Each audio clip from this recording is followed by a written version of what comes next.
Today's opening tip, Michael Jeffrey Jordan in New York City on June 13th, holding a half-full bottle of tequila because Michael Jordan lives his best life, Byron Scott. And he can do that. That's Michael Jordan. First of all, half a bottle. No, that's 71% empty. Look, Michael is having fun. He's enjoying life. Is this the best picture ever or the best picture ever? Well, you know what he was missing? One thing, Rachel. A stogie. That's true. That would be, and a golf club under his arm. Absolutely. What was in the FedEx envelope? A stogie. Michael, shouts to you. Welcome to The Jump. I'm Rachel Nichols. Kevin Arnovitz is back with us today. Three-time NBA champ, former coach of the year, Byron Scott. Byron, it was a pretty chill Friday here in Jumpland until something affecting your old team. Breaking news.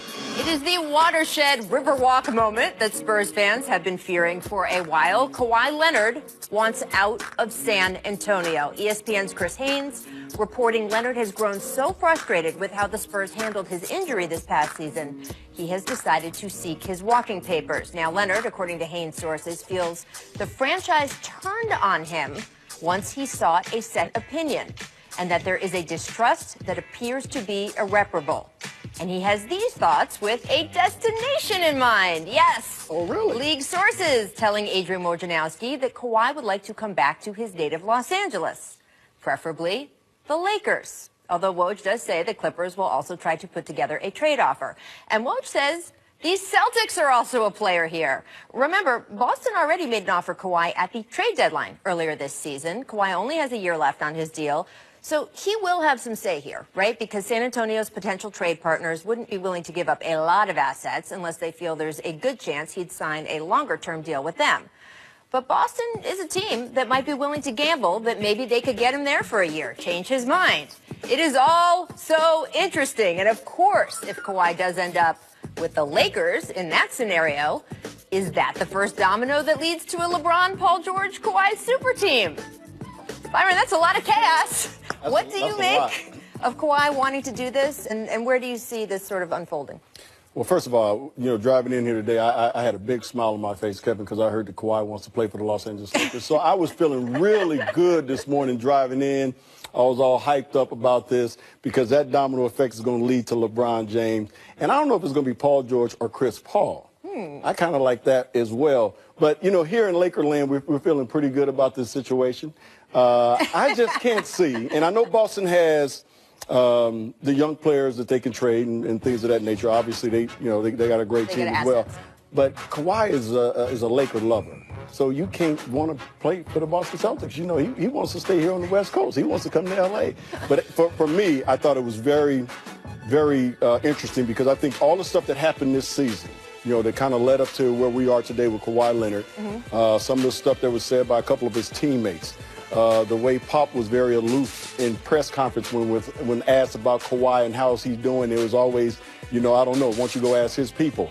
I think all those things, you know, kind of led up to Kawhi saying, I don't want to be here. And I think with Kawhi Leonard, and, you know, Rachel, you know him pretty, and Kev, you know him, he's a different type player. He's a different type of person. I think family and trust are very big on his scale. That's a great point. And I think once he felt that they didn't trust him with getting a second opinion, or he felt he couldn't trust them anymore, and the locker room was kind of divided, I think he felt, you know what, I got to get out of here.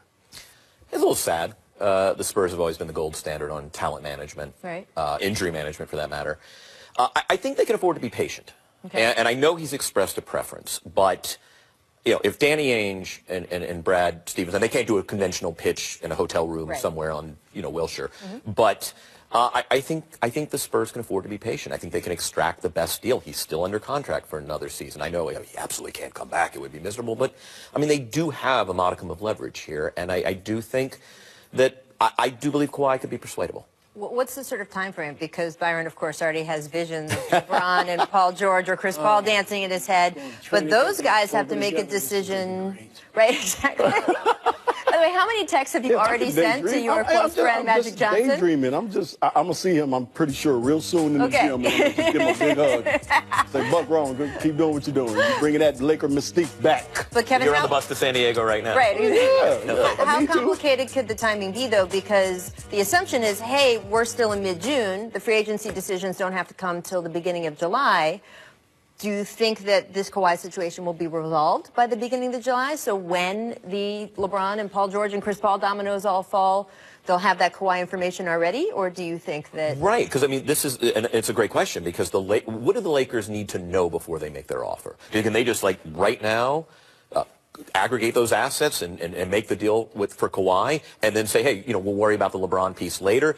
Does the quality of the offer, does it get informed by whether LeBron comes, or Paul George for that matter? So I don't think this is, I mean, I could be wrong, but I don't know this is imminent. I think the Lakers probably want more information before they put together a deal. And for that matter, the Spurs, again, they can be patient. Well, it's interesting. We've got Kevin Pelton, who's great with all of the numbers and everything else. And he actually addressed this a little bit earlier in the week. If Kawhi and the Lakers wanted to if the Spurs and Lakers wanted to make a trade for Kawhi, one of the big keys would be the Spurs taking back Luol Deng's contract in a deal. That way they could match salaries, plus 2 or 3 of the players in the Lakers' young core. You got to figure they'd want Brandon Ingram, right? And then Kuzma and or Lonzo. Then they had that, pick, maybe. Right? Then they would have the cap space to offer max deals still to LeBron James and Paul George. So, again, it is complicated. You'd think that the Lakers would have the best incentive to give them the biggest offer because of what then they could also, what they would then attract. But I don't know. I mean, even if you don't have guarantees from LeBron James or Paul George or Chris Paul or any of those guys, I'd trade a lot for Kawhi Leonard, wouldn't you? No, I would. Right? I definitely would. And again, I think it's that domino effect. Once you get that done, so like Kevin is saying, I don't think it's imminent. I don't think you have to do this right away, but I think you do have to put something on that paper saying, this is what we want to do. This is what we'll give you. Because the sooner you get him, everybody else in this league is looking around as well. And now you got a Kawhi under your belt, and you go into LeBron James and say, you got Kawhi Leonard, already, and we got a chance to sign you and another max player. We're thinking about Chris Paul. We're thinking about Paul George. You don't think he's going to be interested in that type of deal? That type of team? All these players talk to each other, right? I mean, there are some guys who are not close. I would not expect, I don't know, LeBron and Steph Curry. I don't know. I'm just really throwing out names here. We're both free agents the same summer. They're not necessarily plotting and planning. But LeBron James and Kawhi Leonard have always had a real mutual respect. LeBron James and Paul George talk. We already know they talk. So that conversation, I'm sure, has happened in one way or another. And I'm not saying that they've all made an agreement yet. I have no idea, and they probably haven't. But I'm sure they've spoken. So I just have to think that this Kawhi decision with the Spurs wasn't done in a total vacuum, that he at least has some information about what other guys are thinking, even if it's guarded and preliminary, right? Do we absolutely know that Kawhi Leonard wants to play with LeBron James? We don't. In Los Angeles. No, we don't. In the circus. That might be some of the information he has this that introvert he doesn't want to do. I don't. I mean, and that's the one question I have. I would suspect LeBron wants to play with Kawhi. And there's a very good chance Kawhi would want to play with LeBron. I think the probability is less than 100%. Right. Interesting. Well, we will be talking about this all throughout the next hour because news keeps breaking about this every 15 minutes. So stay with us. We are also going to discuss what the Suns should do with the first #1 pick in franchise history. They've been around for 50 years. This is the first time they've ever had a #1. This is our distant replay, though. This date, this is brought to you by Garmin, 2004. He's 3 out of 10. The Lakers are 11 of 19. Dan Wallace over Brian Russell. That's what happens when you go small. I can't believe this is 2004 and this is the big I love this team. I love this team. That Detroit team? Yeah. Yeah, they were pretty damn good. Oh, look at that. The Detroit Pistons are smelling the golden ball. Look, anytime we bring up super teams, right, Some and of the the dangers thereof, we talk about this NBA Finals, right? Doesn't always work. No, it doesn't always work. I mean, they did get to the finals. Sometimes, yeah, they did get to the finals, but the big picture's not getting there. It's winning it, Right. as you know. Especially if you're you got a Laker. super team. Right. It was a victory for egalitarian basketball. It was a victory. That Detroit team is so much fun. Love. We are now less than a week away from the NBA draft, and while there are years, the draft is obvious and boring. This is not one of those years. Yes, there's a lot of talent on the board, but no, there is no Tim Duncan or LeBron James, which means there is still debate over the #1 pick and just about everything else. And may I remind you that the Suns are picking first this year and the Kings are picking second. So really, we cannot undersell the chaos possible with those two franchises. Phoenix has never even had a #1 pick before in its 50-year history. Now, it's had the #2 pick a few times, most recently in '87. That's when the Suns chose Armin Gilliam, when Scottie Pippen and Reggie Miller and Horace Grant and Kevin Johnson and Kenny Smith were all still available. Yeah, that doesn't haunt anyone to this day or anything. Of course, you can't hold current GM Ryan McDonough accountable for 1987, and McDonough has made some good choices in recent years. Josh Jackson continues to look promising, and we all know Devin Booker is a stud.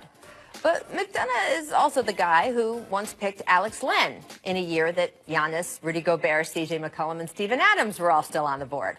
He's used first-round picks on T.J. Warren and Dragan Bender. He's expected this year to pick DeAndre Ayton, and that will certainly be a popular choice locally. Ayton played his final 2 years of high school in Phoenix. He went to Arizona, like, you know, half of the Jump's production staff. Bear down, guys. And, oh, by the way, he is 7'1" with elite athleticism and actually fills a need in the Suns' starting lineup. Last month, Ayton called his potential pairing with Booker, quote, Shaq and Kobe 2.0. And, boy, wouldn't that be nice for Suns fans. But there are questions with Ayton, centering on his defensive effort and whether taking a big man first still works in today's NBA. And there is the matter of Luka Doncic, the 19-year-old prodigy who just led his team to a EuroLeague title, winning MVP honors along the way. That is ridiculous, guys. EuroLeague isn't the NBA, but it is the next best league out there, and he is 19. Would the Suns live to regret passing on him? If they do, will the Kings definitely take him? I mean, this is the Kings. Literally, anything is possible, including them trading the pick away for God knows what. And once Sacramento does, whatever it does, there are so many other questions. What should teams do about Michael Porter Jr., the elite talent who missed most of his freshman season due to back surgery and is having health flare-ups even again just this week? What about teams looking to make a splash in free agency? The cap is really tight this year, which means teams like, I don't know, Houston. Oh, that's good. Come on, guys. That's very good. Houston might want to make room for another big free agent. You'll likely see them made some trades around the draft if they, in fact, think that they can do that. So what about the Cavs? They have the 8th pick. If you want LeBron to stay, you need to bring in at least one more established elite player in. That 8th pick would likely have to be involved as well. But is Dan Gilbert going to put it in play if he doesn't even know if LeBron wants to come back? Really, this whole draft is one big, beautiful mess. There will definitely be teams who live to regret what they do next Thursday night. Sounds like fun to me. So, guys, I mean, look, we've got the Suns sort of issue being the biggest thing looming out there. DeAndre Ayton has come out and said, I know I'm #1. I know they're going to pick me #1. Phoenix had come out and said that, Byron. But do you think that's the right choice for them? I think so. I think, again, this kid, athletic-wise, is off the chart. He's not your prototype, post-up player. Yeah. He's also a guy that can get out 15, 17 feet, put the ball on the floor, make shots. So he's a guy I think that could fit with them. And the way they play defense, you need somebody back there that can kind of defend that rim. He runs the floor, and you matching him up with Devin Booker, so you do have a bookend at that guard position, at that center position that I think bodes well for them in the future. Now, I know they would love to not be in this position next year, but you're in the West. So even if he goes #1, you're not going to see a gigantic improvement from the Suns to get to a playoff spot in the Western Division because of all the other great teams that we have in the West. But I think it will be a big-time improvement, and I think this kid has the potential to be around for a long time. I'm not convinced he's decidedly better than Mo Bamba. Then again, I'm not a college scout. I watch mostly pro and during the season. I mean, look. This will be their 7th lottery pick in 6 years. Yes. 4 of those are top 5 picks. 2 of them #4, and this is a #1.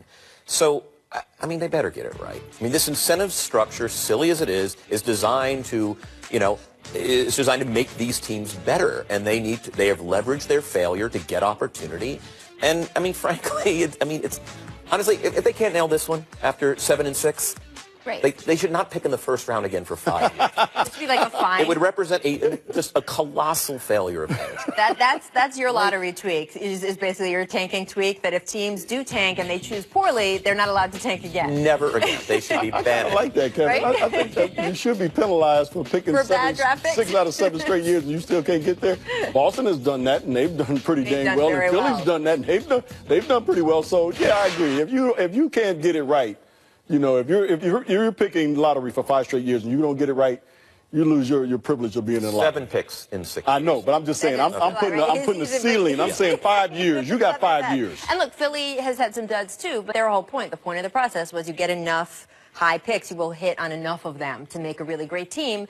Phoenix, maybe unintentionally, is doing the process and does have that opportunity. It is interesting, though, because in today's NBA, I agree, DeAndre Ayton, he's not your old school big man. Right. But he's not knocking down threes every 5 seconds either, right? And Luka Doncic is just a huge question mark. It could turn out he's not really suited for the NBA game. It could turn out that he's the second coming of whoever. It's tough. I'm really apprehensive about bigs in this day and age who don't have major range as a #1 pick. I'm not saying they can't be huge contributors. We see Clint Capella. I mean, DeAndre Jordan is still a defensive force, but I'm really skittish about that profile of player. That said, he's pretty fantastic. Absolutely. Yeah. And there's also, of course, the Marvin Bagley question looming out there, because Sacramento reportedly also pretty interested in him.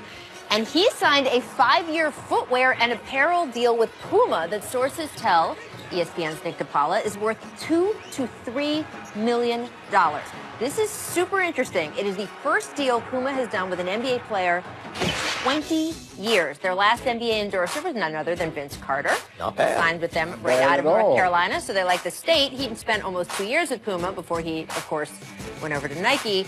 Byron Bagley is the 5th best prospect. If Puma is going to take their first leap, and I mean, this is according, by the way, to ESPN.com. Right. If Puma's going to take their first leap in 20 years, do they know something we don't about Marvin Bagley? First of all, I don't think he's our 5th. I think he's a little higher than that.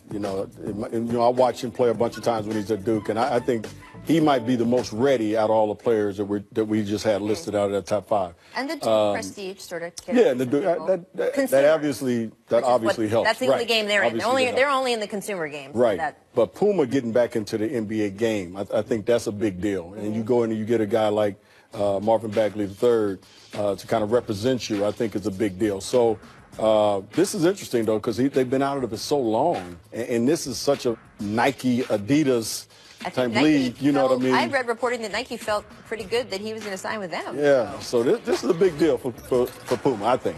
No, I mean, I think it might be as much an expression about the NBA as it is Puma.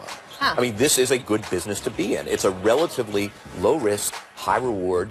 If he does work out, it gets them back at the table as an athletic footwear company that you associate with, frankly, kind of the league and one of the leagues in the world that has real cachet. Culturally, we always talk about the demographic of the fan base. It's younger, it's more urban, it's more cosmopolitan. And so, I mean, I think it's a nice put on a league that is ascendant. And nice it's a win-win. Marvin Bagley's wallet, because, that's good. Good job, Marvin. Exactly. More power to you, young man. Absolutely. Coming up next, more reaction to the breaking news that Kawhi wants out of San Antonio. So much to dissect. And as expected, since we last talked about it 5 minutes ago, there's been more stuff. So we'll talk about it after the break.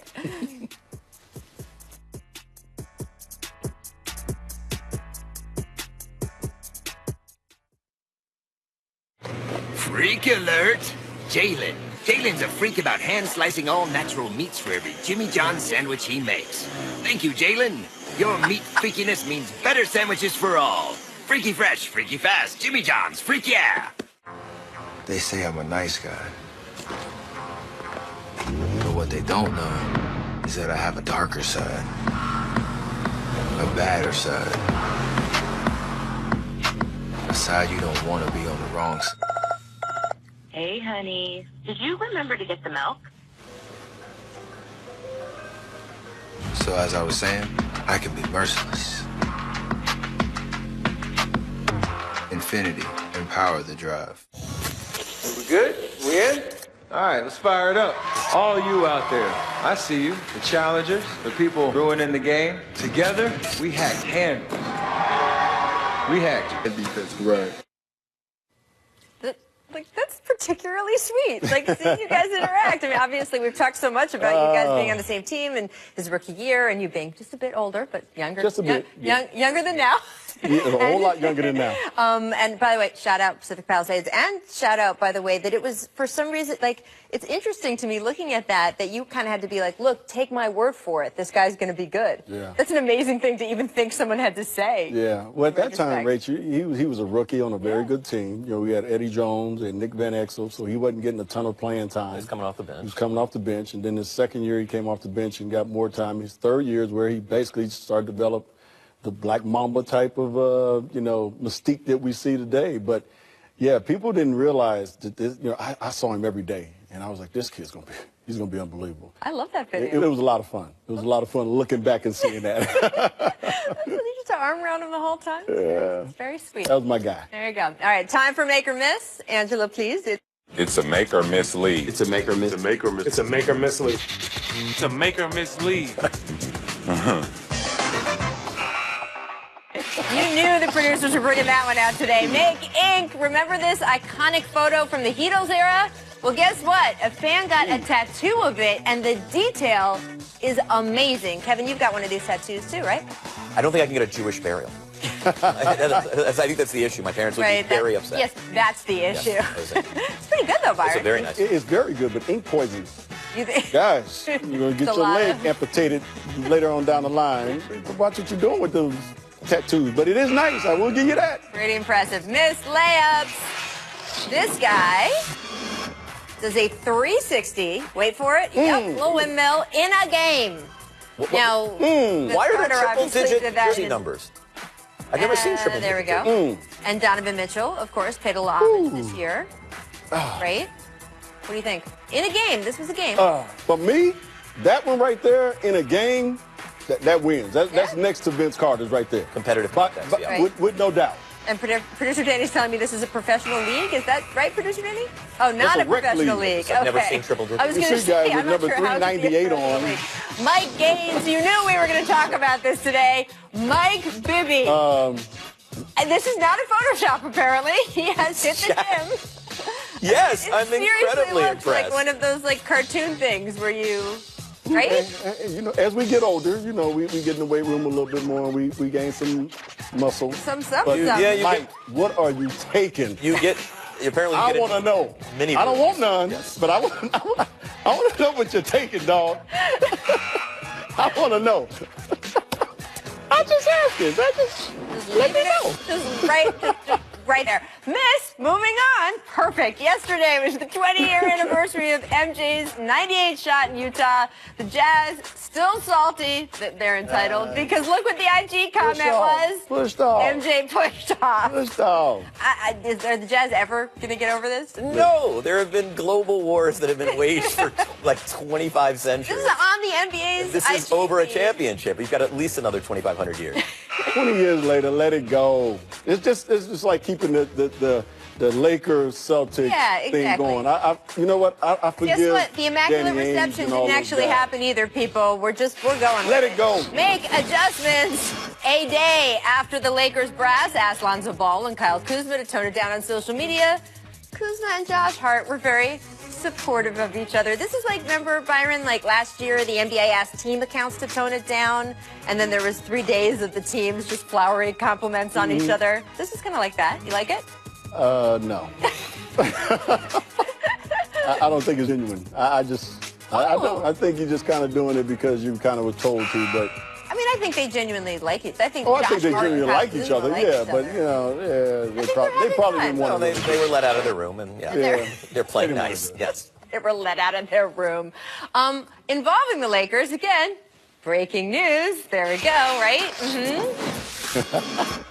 Kwahi Leonard wanting out of San Antonio. ESPN's Chris Haynes reporting Leonard has grown so frustrated with how the Spurs handled his injury this past season, he has decided to seek his walking papers. And here's an interesting layer to this that Chris also tweeted about. This is about Kwahi giving up the Supermax money to seek a trade, because obviously, and we've been talking about this for months, If he had stayed with San Antonio, or he's not gone yet, but if he somehow would stay with San Antonio going forward, he would be eligible for that $219 million, which would be part of that Supermax extension, which, by the way, the new collective bargaining agreement was designed to keep this exact thing from happening. After Kevin Durant left Oklahoma City, there was a different updated new extended CBA.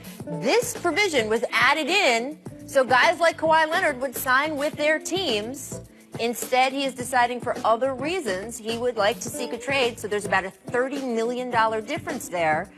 But, Byron, look, we've talked about this all year with other guys, too. Once you're getting $188 million and you're getting shoe money and you might be going to a big market like L.A. or Boston or wherever he might end up, $30 million to trade for your happiness as an NBA player, maybe once you got that much money, $30 million is a lot to me. It's a lot to us. But again, we talked about this earlier with Kawhi. He's a different type of guy. I don't think money drives him. It's all about people that he can trust, people that he knows have their back, have his back, I should say, and people that he feels comfortable around. So I don't think money is going to ever be the issue with this kid. I agree with you as far as if he goes to a bigger market, L.A., then he can make up a lot of that money from. Use that TV time. I'm just saying. He goes to L.A. I know he got a shoe deal right now that's paying him about $5 million. They end up probably paying him like $20 million, like all the other top players in this league. Well, that's another interesting wrinkle because he could have extended his Jordan Brand shoe deal earlier this year. They didn't end up working out terms, and the feeling was maybe he would make that money up somewhere else if he went to a different market. Yeah, but the other thing that we're discounting, Kevin, you know this, that state taxes in San Antonio is a lot different than it is here in California, too. So, I mean, he might make it up on one end, but he's going to end up losing a little bit of it. But I think for him, again, it's not about the money. It's about his peace of mind and being in an organization that he feels comfortable with and that he can trust, that he feels trusts him.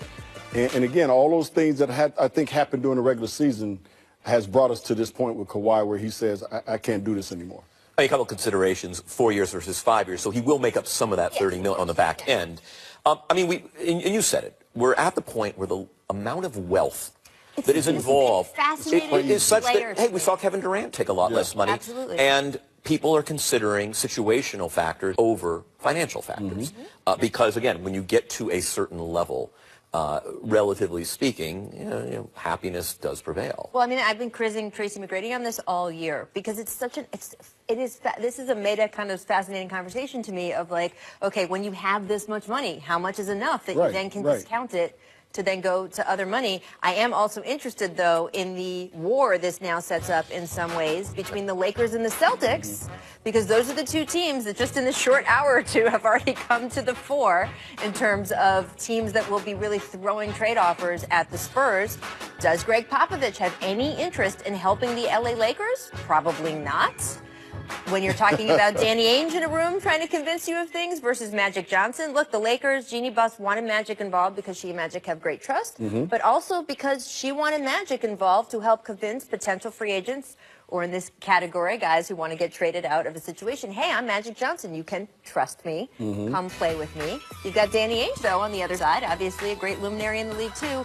What can you enlighten us on the Popovich sort of Lakers, where that stands, too, with how much he might want to help them? I mean, given the history, given his indignation over the Pau Gasol trade that may or may not still be present, given that they are in the Western Conference, I don't see Greg Popovich, all things being equal, endowing this Lakers team with that kind of asset. I mean, one thing I do want to ask, I think we make too much of this, who's good in the room. Michael Jordan owns the Charlotte Hornets. Michael freaking Jordan. Michael Jordan, who essentially designed the image and the icon of the modern NBA athlete, the modern athlete, period. Is anybody on his doorstep? I just think that this in-the-room thing is so overrated. It's a closer, though. I mean, I don't think you're going to a bad team because even if Michael's in the room, but, I mean, if you... Well, again, if Michael comes in the room just like Magic Johnson comes into a room, you're going to get attention. I mean, obviously, the player's going to look and be like, whoa, this is Michael Jordan or this is Magic Johnson. You're going to be overwhelmed for Danny Ainge for a certain amount of time. So I think that does have a wow factor when it comes to trying to convince a player to come to Los Angeles or to come to Charlotte, wherever the case may be. But at the end of the day, like you said, the player is going to try to make the best decision for him. I think Pop does not want to make the Lakers a better basketball team. And I think Boston would love to help him not do that as well. So I think it's going to be interesting to see how this all kind of plays out. But at the end of the day, you know, you're taking a chance with Kawhi, because if you do trade him, that team that he gets, he can be gone after a year. Right, and you're talking about potentially giving up a lot of assets. And also, as I like to tell everyone, don't ever trade with Danny Ainge, because he is so good at it. Deal, yes. Now, maybe R.C. Buford and Pop are like the one other sort of category of people I would say are savvy enough to sort of make sure it's an even deal. But Boston fans are the first ones to tell you they've got a magician in their corner. Can you just tell me what you've been getting from texts? You said you've been texting with Yeah, it's really interesting. You know, nobody feels the Spurs are over barrel. No one feels like, oh, well, you know, Kawhi's named his destination. Their hand is forced. They can't bring him back. You know, he's under contract for another year, but that would be misery. I mean, I think there's a sense that they can, again, they can be patient. They can hold out. There will be other teams that are emboldened as players drop off the free agent market. Again, I think there's also a sense this isn't going to happen in the next week or so. But again, this is just a poll. I mean, I do want to say that yeah, celebrities help in the room, but I think it's the quality of the vision.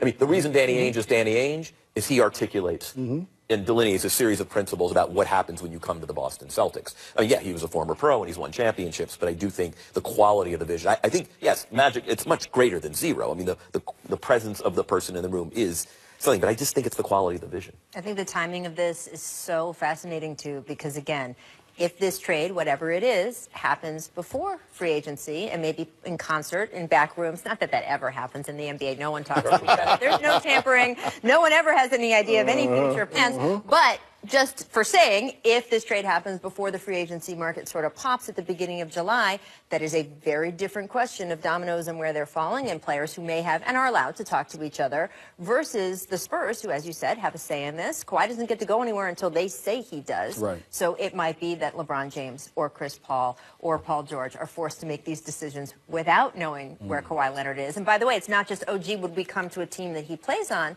If Kawhi might be going to Boston and you're LeBron and you're deciding, do I want to go to the West or do I want to stay in the East? Which side is more competitive has changed even with that equation. So there's so many things going on here. Greg Popovich is not going to convenience 29 other teams. No. That's the thing. And why should he? Right. So, I mean, it'll be interesting. And also, by the way, Greg Popovich said to LaMarcus Aldridge last summer, you might want to trade. You're not getting a trade. Now, this is obviously a different scenario. Kawhi only having that year left on his deal sort of changes a lot of the equation here. And also the value of Kawhi Leonard and what he could bring back. One thing Pop told LaMarcus is like, hey, you can get me a great player, or Kevin Durant, he said to him, or anyone else, like a great exchange. He goes, I'll pack your bags. I'll drive you to the airport.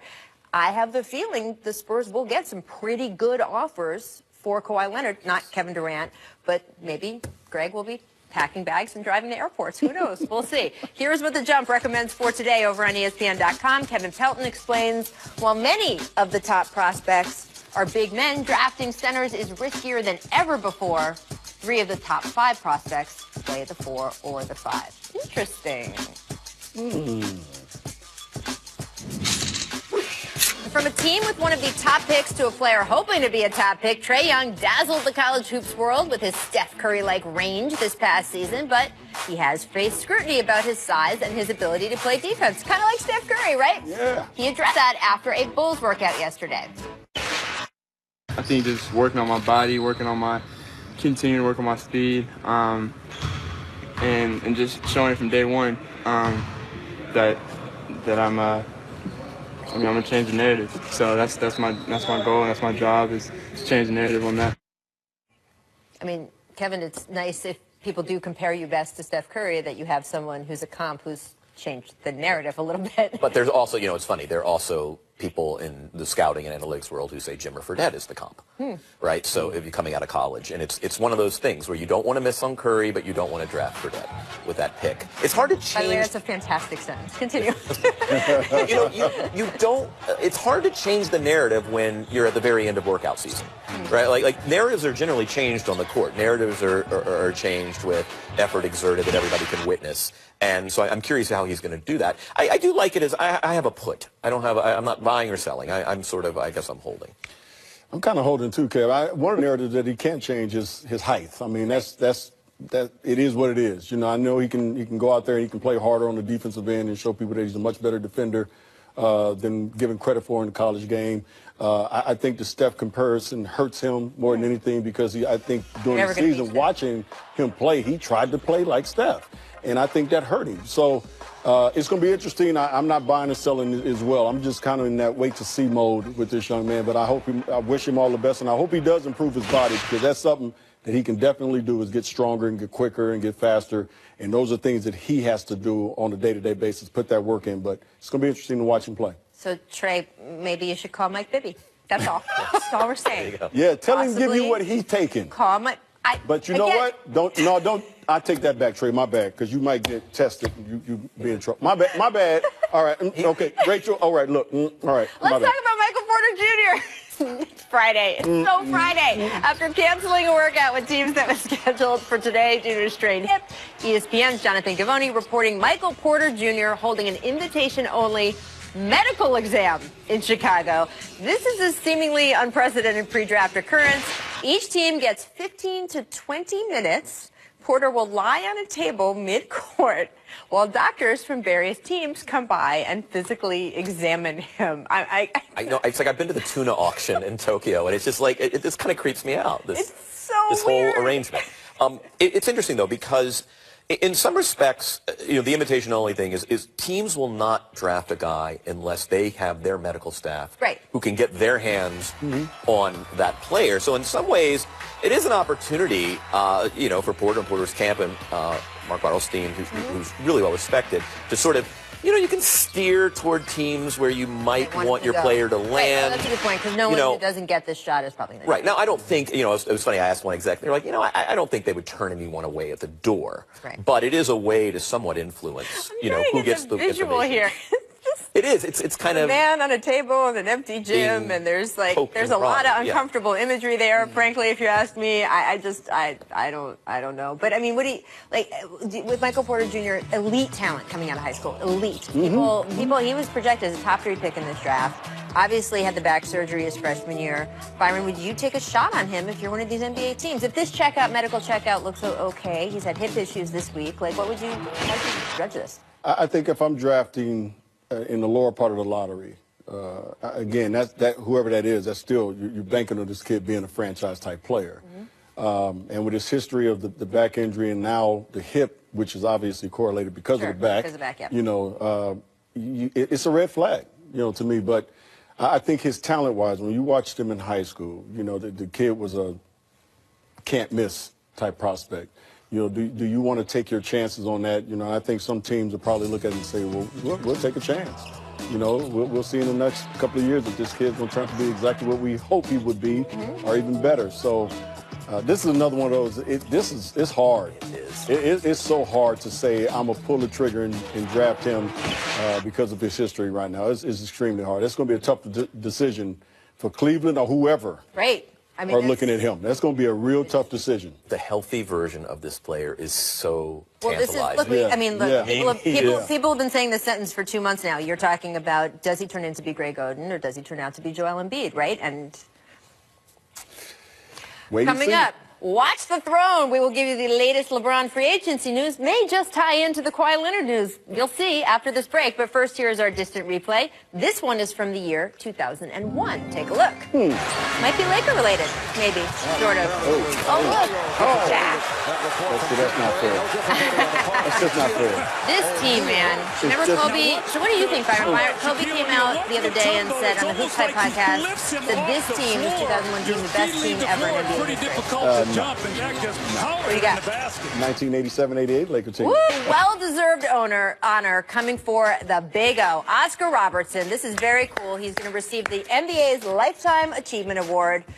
I sat down with him last year. It was fascinating to talk to him, not just about the triple-doubles. He is, of course, the career leader, the Olympic gold medal, all of that, but the leader of the first all-African-American team in the nation to win a high school state title. Meanwhile, the Ku Klux Klan sending him letters and messages as that was going on, threatening him. He is, of course, also the namesake for the Oscar Robertson rule, which ushered in free agency. So just a little bit of accomplishment there. Right. Well, it was a huge kind of the true labor advocate for the league for many years. Also, one of the original positionless guys who'd do it all. Just love Oscar Robertson and what he meant to the game of basketball and how he changed it in so many different ways. But love him even more so for what he meant off the court as well. Absolutely. And well-deserved for the Big O. This is one of the things the best things that came out of Russell Westbrook's season. Now I guess now we have to say 2 seasons ago, however we're phrasing that, is that it brought Oscar and what his accomplishments were back to the fore. And again, not just the triple-double, but everything he did off the court, which was so substantial and under really, really hard circumstances in a lot of ways. And he's just a tremendous man. I really enjoyed spending time with him. This just in at the buzzer. In an NBA memo obtained by ESPN's Zach Lowe, the league sent word to teams that his sources say means the one-and-done rule could be gone by 2021. Yes. Good job. Good job. Good job. I think I'm like the only. I do not want to see these guys have to go to college and have to not get paid anything. They should get paid. But I do wonder if the NBA, if there's some middle ground between let everyone in at 18 versus what we have now, which is a bad system. Let's create a better infrastructure. I mean, as you say, you said during the break, beef up the G League. Yep. Right. You know, better points of contact, and you know, I know Zach's piece talks about academies and sort of greater points of contact and really more support. I think for the needs of an 18-year-old coming into the workforce. Yeah, I think we're just leaving those guys out there, on a ledge when you just let them come in at 18 years old. We're not giving them enough support. And we're looking at like, well, you're here. This is the NBA. Go for it. Go for it. This is a man's league. And you're not equipped to handle that from a physical standpoint as well as a mental standpoint. So I think 2021, hopefully this has changed, and the NBA will not only not allow these guys at 18, but also give them some support as well. And look, Kevin, you and I sat here with Dwight Howard yesterday, and he was pretty poignant about saying that when he first came into the league, he didn't know what he was doing. He wasn't prepared for it. It felt like it affected some of his choices later on. So if they change the rule, I hope they help these guys out, beef up G League salaries. There you go. That's it from LA. Thank you to these guys for joining us. Sports Nation is next. It's going to be a busy end.